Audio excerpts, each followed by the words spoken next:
नमस्कार, मैं हूं अर्चित और आप देख रहे हैं वॉइस ऑफ मध्य प्रदेश। खबरें जो रखे आपको सबसे आगे। तो चलिए सीधे रुक करते हैं आज की इस खास खबर की ओर। मध्य प्रदेश के दतिया उपचुनाव के नतीजों के बाद राजनीतिक सरगर्मियां तेज हो गई हैं। उपचुनाव में कांग्रेस की बड़ी जीत के बाद शहर कांग्रेस कमेटी के अध्यक्ष सौरभ नाटी शर्मा ने भारतीय जनता पार्टी पर जोरदार हमला बोला।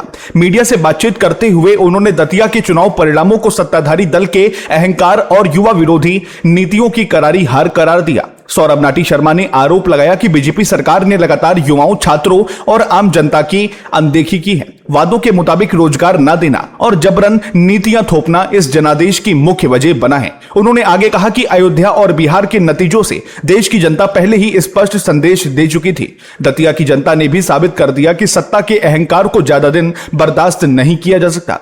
कांग्रेस नेता ने दावा किया कि यह तो केवल शुरुआत है, आने वाले समय में देश की जनता सरकार के कामकाज का पूरा हिसाब लेगी। दतिया में जीत के बाद कांग्रेस कार्यकर्ताओं में भारी उत्साह है और शहर में जश्न का माहौल बना हुआ है। देखिए, आज भारतीय जनता पार्टी के अहंकार की हार हुई है।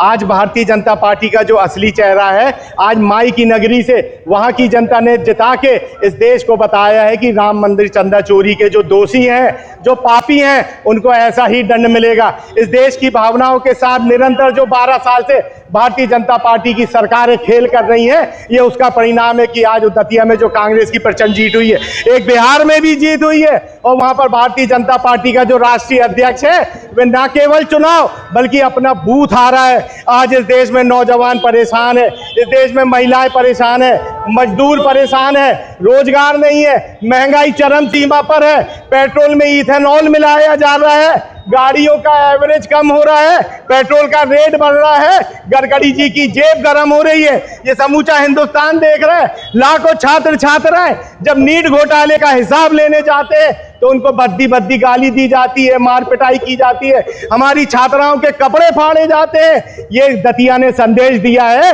कि इस तरीके की निरंकुश और इस तरीके की जन विरोधी सरकारों को उखाड़ फेंकने का समय आ गया है। राम जो कि भगवान प्रभु श्री राम जो इस देश के सनातनियों के आराध्य हैं, उन राम के साथ ये सगे नहीं हो पाए। उन राम के चंदे को चोरी करने का जो काम करा, तो माई की नगरी से माई के भक्तों ने संदेश दिया कि चंदा चोर इस देश में नहीं चलेंगे। दतिया तो अभी बाकी है और मध्य प्रदेश सहित पूरा हिंदुस्तान बाकी है कांग्रेस की जीत के लिए। जनता पार्टी के दमन की, आतंक की हार हुई।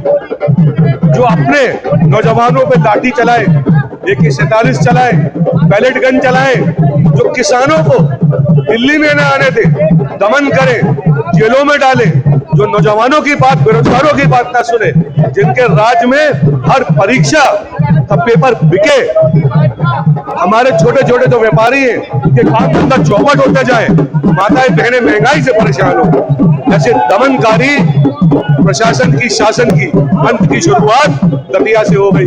मां पीताम्बरा का आशीर्वाद आज कांग्रेस पार्टी को मिला है, मध्य प्रदेश की आम जनता को मिला है और बांकीपुर में घमंड टूटा है भारतीय जनता पार्टी के दम्भ से भरे हुए शीर्ष नेतृत्व का। जो राष्ट्रीय अध्यक्ष उनके बने, उनकी खाली हुई सीट पे जो 4 महीने पहले वो 8,500 वोट से जीते थे, उनकी शर्मनाक पराजय हुई। ये कहता है कि राहुल जी के नेतृत्व में हिंदुस्तान की जनता, मध्य प्रदेश की जनता एक ऐसे नेतृत्व को देख रही है जो आम जनता की, किसान की, मजदूर की, माताओं बहनों की, हमारे छात्र छात्राओं की, बेरोजगारों की बात को सुनेगा, उनके लिए संघर्ष करेगा और आने वाले समय में उनके नेतृत्व में एक ऐसी सरकार मध्य प्रदेश में बनेगी, भारतवर्ष में बनेगी, जो सबके हित के लिए काम करेगी। फिलहाल इस खबर में इतना ही। देश और दुनिया की तमाम बड़ी खबरों के लिए सब्सक्राइब करें वॉइस ऑफ मध्य प्रदेश को।